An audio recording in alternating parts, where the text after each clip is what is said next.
What's up, everybody? It's Ronald, and in just a moment, you'll hear the newest episode of Time Well Spent. But before you hear that, I wanted to give you a quick update. You may have noticed that I've been a little sporadic with releasing episodes this year, and that's because I was working on a production of another podcast called Story District Presents. Story District is a creative organization that specializes in telling true stories in front of live audiences and is based here in DC. I'm excited to help bring those stories to a wider audience with the Story District Presents podcast. Stay tuned to this episode, after the credits, and after the bloopers for a preview of that podcast. And if you're interested, subscribe to Story District Presents wherever you get your podcasts. The first 2 episodes are now available. And now, let's start the show.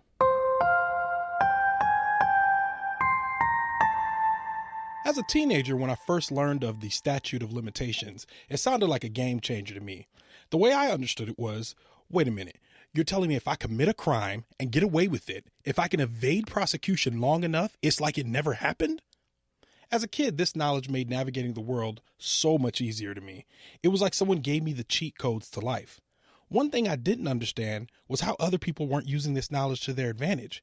We could basically all become criminal masterminds, doing whatever we wanted, and just waiting the requisite amount of time for our crimes to expire. Of course, as an adult, I understand the nuance that comes with criminal activity and with the statute of limitations. Seeing how it was actually used in society made sense. Doesn't apply to murder, and it's really meant to provide people a speedy course to justice with legitimate evidence still intact. Or at least that's what Wikipedia says. So maybe we're not all criminal masterminds, but I think we test the statute of limitations all the time. Think about it. How many times do you reveal new information to close personal friends, significant others, or family, knowing that time and perspective heals all wounds? Or at least we hope that time and perspective heals all wounds. I hope that time and perspective heal. Let me just be a little more specific. A few weeks ago, I decided to let my parents in on a secret I've kept from them for the past 16 years. This episode begins the story of how that went.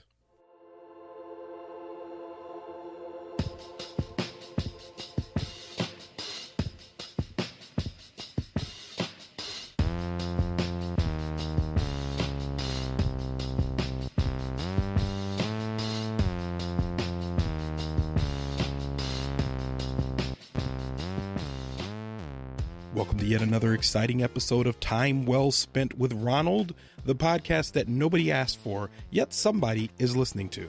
I'm Ronald. All right, you've heard the premise at the top of the episode, and I'm nervous. I'm uncertain of how my parents are going to react to this. So I decided to start off things by trying a test case secret with lower stakes. Here's my sister Marilyn and I talking about exactly what that was. I remember what trouble we got in one time when someone drank a Sunny D downstairs. And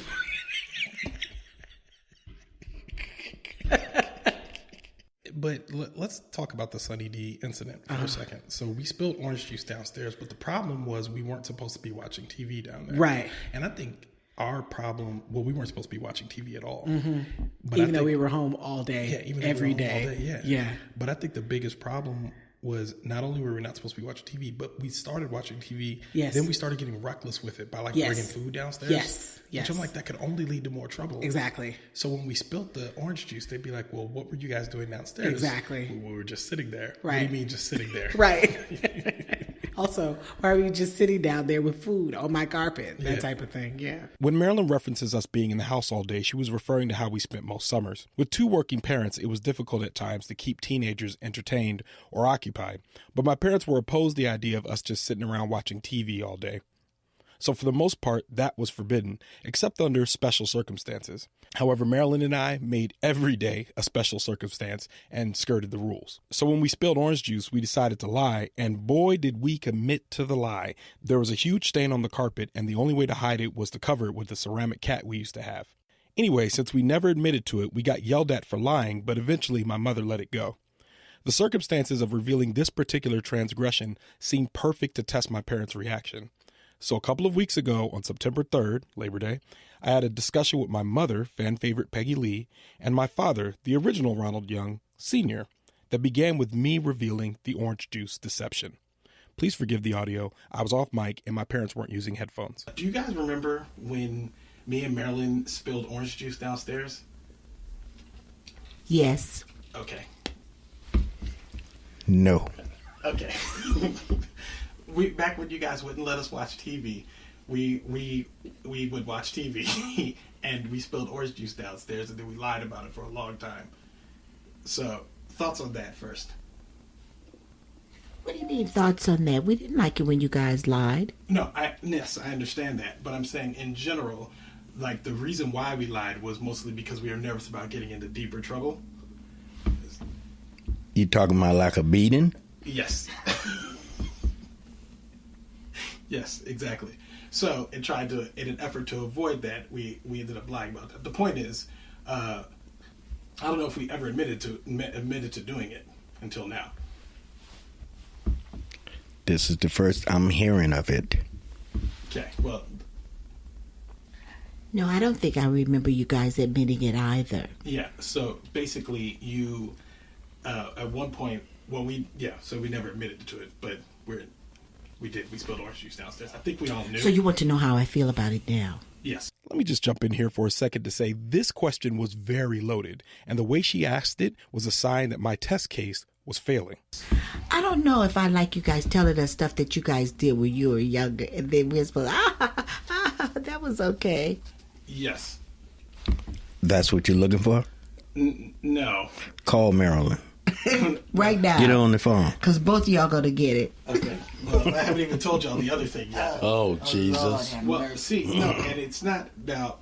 So I may have miscalculated. And this would be a problem since I just regaled a crowd of 400 people the other thing I did as a teenager without my parents' knowledge on the Story District stage in August. Here's that story in full.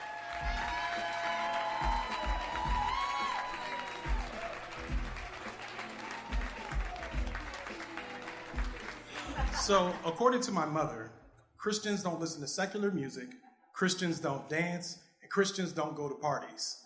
Unfortunately, this very specific Christian teenager wanted to go to prom.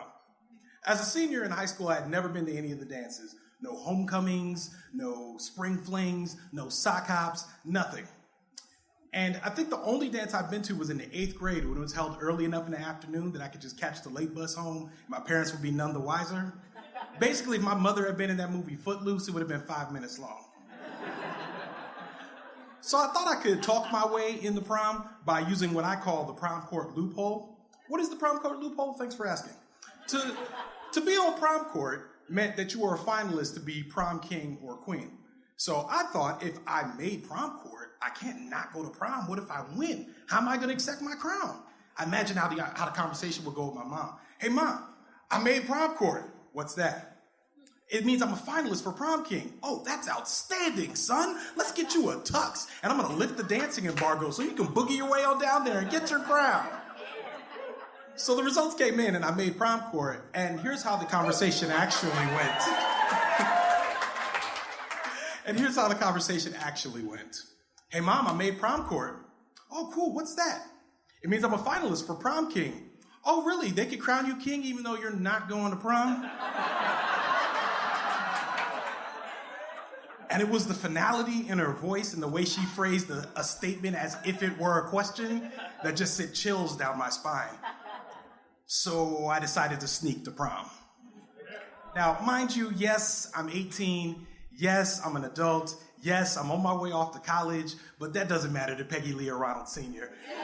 They had no qualms about spanking an 18-year-old, and they were notorious over-punishers. One time, I got grounded for 2 months for being on the phone too late and then lying about it to avoid the spanking. So it kind of felt like with my parents, there was no getting around this. I mean, going to prom basically meant that if I got caught, it wasn't going to be a two-week timeout. My friends were actually afraid that they would not let me go to college. So this wasn't an easy decision to go to prom. Nevertheless, I shifted into the planning phase. I already had a car, so I didn't have to worry about transportation. Everybody in the senior class knew how strict my parents were, so nobody wanted to take the risk of going to prom with a guy who could possibly not show up, so I didn't have to worry about taking a date. I already had a hookup on a tux.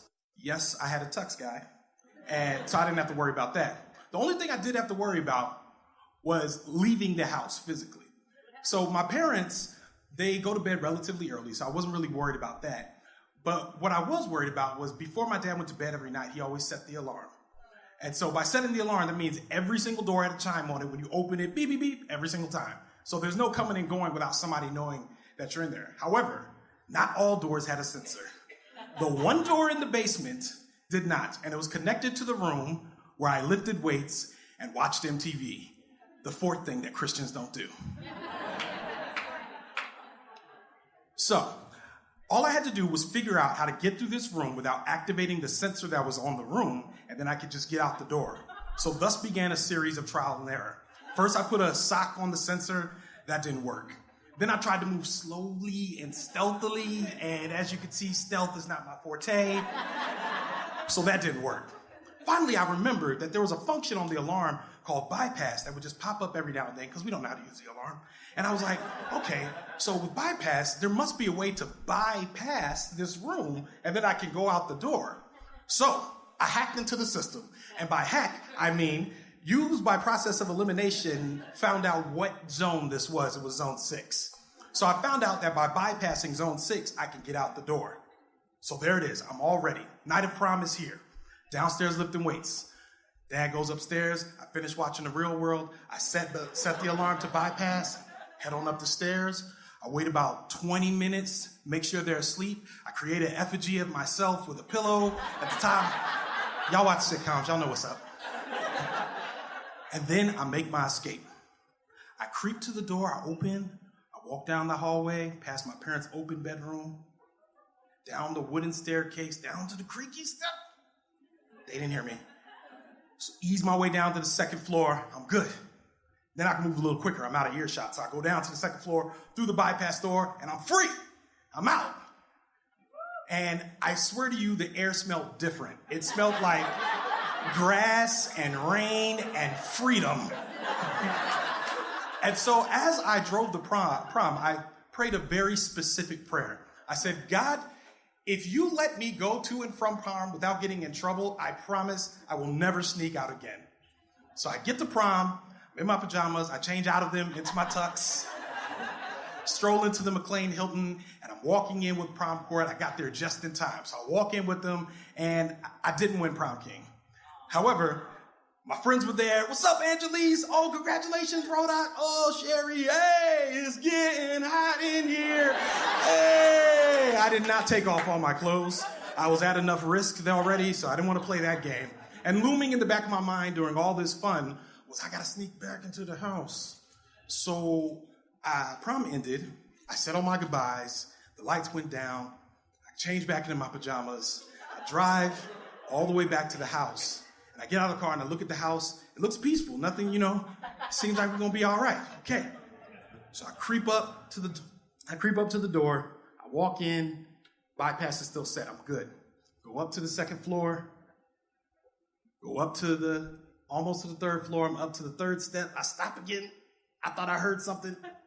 Didn't hear anything. They're still breathing. I'm like, okay, cool. It's just, they're asleep. Creep past their door, all the way back to my room, laid down, went to sleep.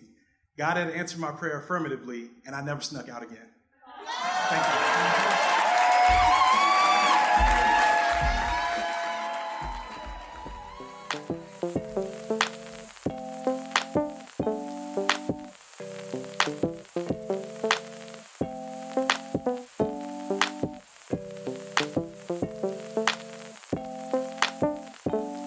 I was excited when you got out, like when you left, when you left, and I saw the van go down the hill. I was amazed because it was like I was living through you. I was like in my room, like, yes, oh my God. And I was just like, oh my God, is he gonna make it back in? This is gonna be crazy. This is my sister Marilyn again, and she knew about prom. Despite the way I tell it on stage, she was integral to the story. She was essentially my lookout. Here, she's talking a little bit about how part of the story played out from her perspective. What was it like when I called you and said I was on the way home? I was extremely excited, but there was a mounting anxiousness, like, okay, we need you to put the bird back in the hangar and get yourself up here quietly before anything, so then I really didn't sleep well. And I was praying. I mean, when I tell you I was praying, I prayed for any drunk drivers. I prayed for nothing go wrong with the tires. I prayed hard. And not to say that you didn't pray, but I prayed, like I was praying like actively, send angels, Jesus, go around the car, Lord. And, I was really, because I wanted you to get home safely, because that would have been terrible, wake up, Ronald has snuck out of the house. Also, the van, everything is, so that wasn't a good thing. So I prayed for that. So I was excited, but I was praying. Yeah. I can't overstate the risk I took to leave the house. Marilyn and I are two adults who grew up with strict parents who went great lengths to ensure that we did not make bad choices.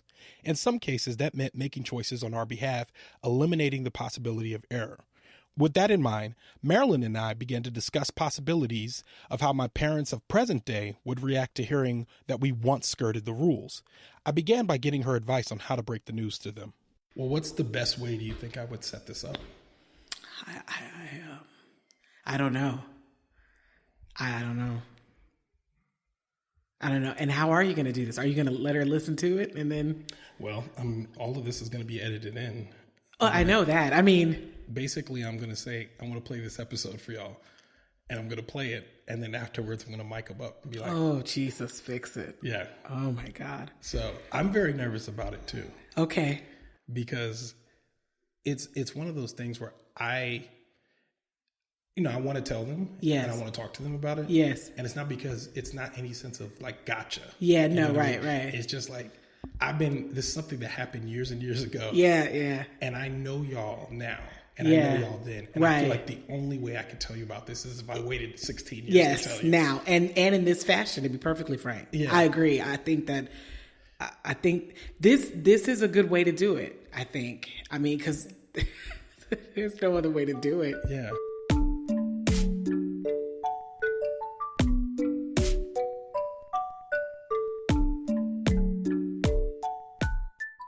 So again, Marilyn and I were on the same page as adults. Nervous, anxious. We literally had no clue how this conversation would go. My relationship with my parents has grown a lot since I was 18, and I greatly respect them and appreciate their input and perspective when it comes to my life. However, let's not forget what my mother said early in the conversation that made me hesitate and think that I may have misjudged their ability to let this be water under the bridge. I don't know if I like you guys telling us stuff that you guys did when you were younger, and then we're supposed that was okay. Yes. That's what you're looking for? No. Call Marilyn. Right now. Get her on the phone. Because both of y'all going to get it. Okay. Well, I haven't even told y'all the other thing yet. Oh, Jesus. Well, see, no, and it's not about... So clearly this will be a long conversation. Find out what happens when I tell my parents the story of how I snuck the prom on the next episode of Time Well Spent.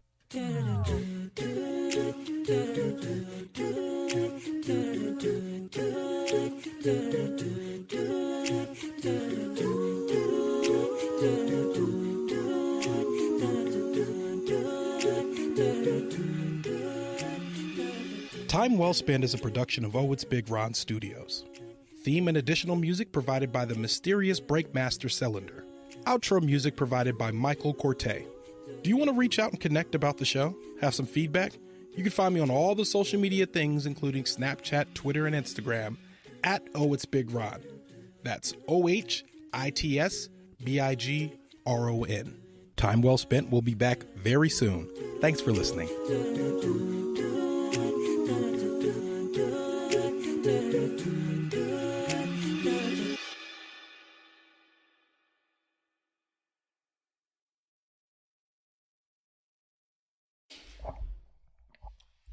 This one's not being recorded either. Just Okay, cool. Be ready. All right, cool. Okay. All right.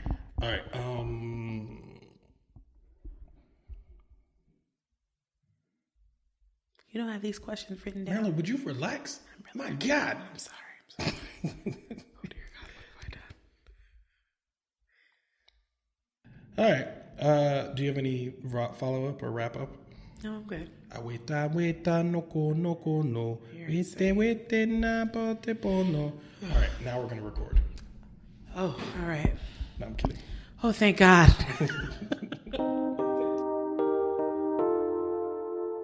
Thanks again for listening to Time Well Spent. As I mentioned at the top of the episode, here's the preview to another podcast I helped to produce called Story District Presents. It's available now wherever you get your podcasts. Turn me up in my headphones. Turn me up. I'm always loud. Turn me up. Turn me up. Watching Lizzie's face. Turn me up. Turn me up in my headphones. Someone please turn the man up. Okay. I'm so excited about doing this. I'm excited too.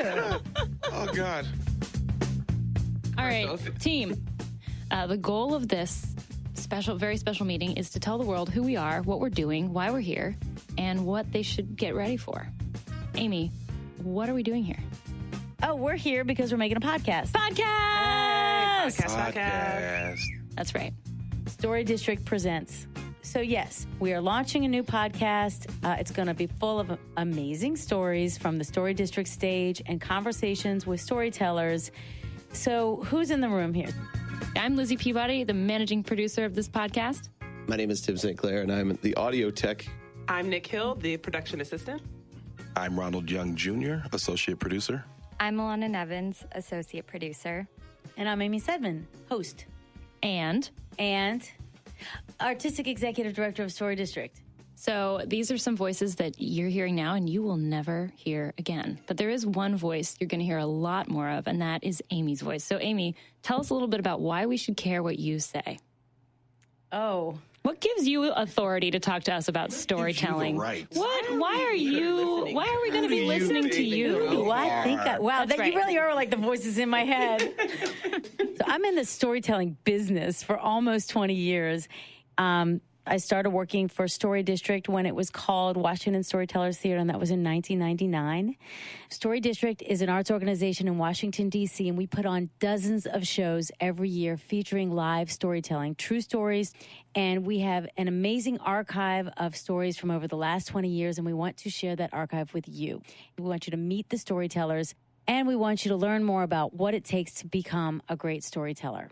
I've been coming to Story District shows for many years, and a lot of times you'll hear a great story, and you'll want to know more about that person and that time in their life. And this show is a great opportunity to get a look at what might have been going on behind the scenes of that story, and also a sense of the creative process it took to make that moment in front of the audience happen. Yeah, and for those new to Story District, that's our thing. Nobody gets on our stage without going through coaching. We have awesome faculty of coaches and trainers, and so we're really about getting you, listener, on stage. So what can you expect to hear in this season? You'll hear stories from live shows. For reasons that I still don't understand, I would put on mesh shorts. I know. I thought it was sort of like I'm casual, but I'm also excited to see you. I don't know what I was... You'll hear from the storytellers. Why did you own a mesh shorts? Why did you have I'm about to have sex uniform? It was really more of a hopeful uniform. You know, it wasn't like... We'll talk about what brought people to the stage for the first time. This was a therapeutic recommendation for me. Yeah. From who? From my therapist. And hear wisdom from some of our veteran performers. Because if something is still so raw that you can't talk about it without breaking down, then you're not quite ready to tell a story about it yet. Story District Presents will be out on September 7th. Listen and subscribe wherever you get your podcasts. Yes, storytelling led me to a lot of things I didn't expect, but this was, I think, the biggest thing I did not see coming. Like, I didn't think I'd leave with a wife. Don't miss it.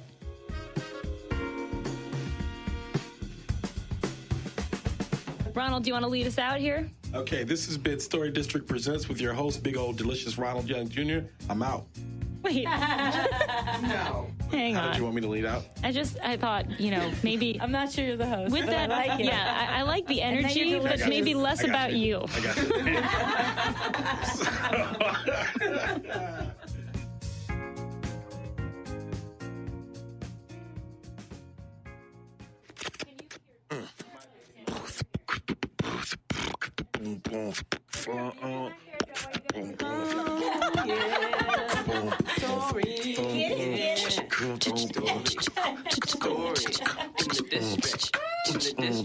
You know you love them. They're stories. Move. It's story.